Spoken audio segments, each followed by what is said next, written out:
नमस्कार दोस्तों, स्वागत है आपका हमारे चैनल हिंदी योद्धा में। दोस्तों आज हम बताने वाले हैं शिव शक्ति के बारे में। महादेव वो सब कुछ है, वो साकार भी है, निराकार भी है, सगुण भी है और निर्गुण भी है। वो पुरुष भी है और प्रकृति भी है। इसका ये मतलब है कि महादेव इस संसार के दिव्य स्वरूप को दिखलाते हैं। इनके हर रूप का एक पूर्ण विरोधी रूप देखने को हमें मिलता है। जहाँ भैरव है वहाँ भैरवी है, जहाँ वीरभद्र है वहाँ भद्रकाली है, जहाँ उमा है वहाँ शंकर है और जहाँ शिव है वहाँ पार्वती है। शिव और शक्ति को प्रेम का प्रतीक माना जाता है। दोस्तों अब मैं जो बताने जा रहा हूँ वो ध्यान से सुनना।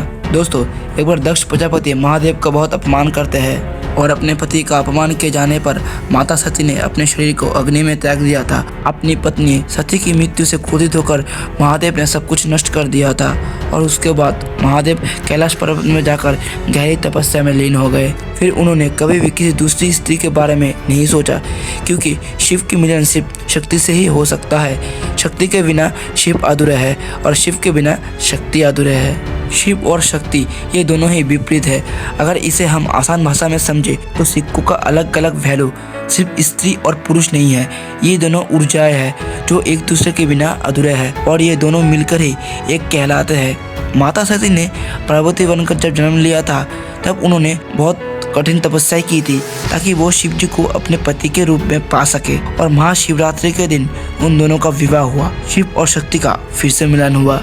देखो दोस्तों, माता सती को महादेव ऐसे ही नहीं मिली थी, बहुत तपस्या करना पड़ा था, उसके बाद ही मिली थी। और आज के टाइम पे जब दो लोग सनातन धर्म के हिसाब से विवाह करता है तो अग्निदेव को साक्षी मानकर एक दूसरे को वचन देते हैं। हर कोई पति पत्नी ये उम्मीद करता है कि हमारा प्रेम शिव और पार्वती की तरह हो, एक दूसरे के लिए अत्यंत प्रेम हो और एक भरा पूरा परिवार हो।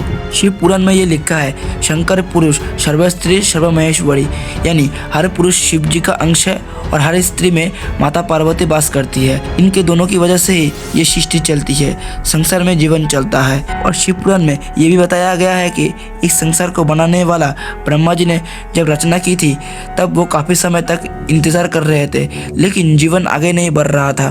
तब ब्रह्मा जी ने शिव जी की आराधना की। ब्रह्मा जी ने पूछा कि ऐसा क्यों हो रहा है। तब शिव जी ने बताया कि जो भी जीव ब्रह्मा जी ने बनाया है वो सारे नर और मेल है और क्रिएशन के लिए एक नर और नारी का मिलन होना जरूरी है। महादेव ने तब ब्रह्मा जी को समझाने के लिए अपना अर्धनारीश्वर रूप दिखाया।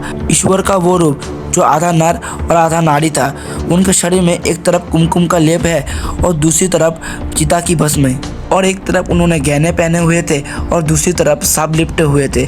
शक्ति ने शिव से जोड़ने के लिए कई सारे प्रयास किए, जैसे कि शिव पुराण में लिखा है शक्ति ने कितनी बार जन्म लिया है शिव जी को पाने के लिए और अंत में शिव का मिलन शक्ति से हुआ और उनका यह रूप स्त्री और पुरुष के कंबाइंड मिलन को रिप्रेजेंट करता है। वो शिव भी है और शक्ति भी है। शिव के अर्धनारीश्वर रूप से जो देवी निकली थी वो अपनी शक्ति से एक स्त्री बनाया और उसके बाद धरती पर क्रिएशन शुरू हुआ, जीवन शुरू हुआ। इसलिए कहते हैं शिव जी का कोई रूप नहीं, शिव जी निराकार है, उनका कोई आरंभ नहीं, उनका कोई अंत भी नहीं। और माता पार्वती में जो तत्व है वो शिव है और शिव में जो तत्व है वो माता पार्वती है। तो दोस्तों यही थी शिव और शक्ति की मिलन की एक छोटी सी कहानी। तो दोस्तों ये वीडियो आपको कैसी लगी? अगर अच्छा लगा हो तो वीडियो को लाइक, शेयर एंड चैनल को सब्सक्राइब करना बिल्कुल ना भूलें।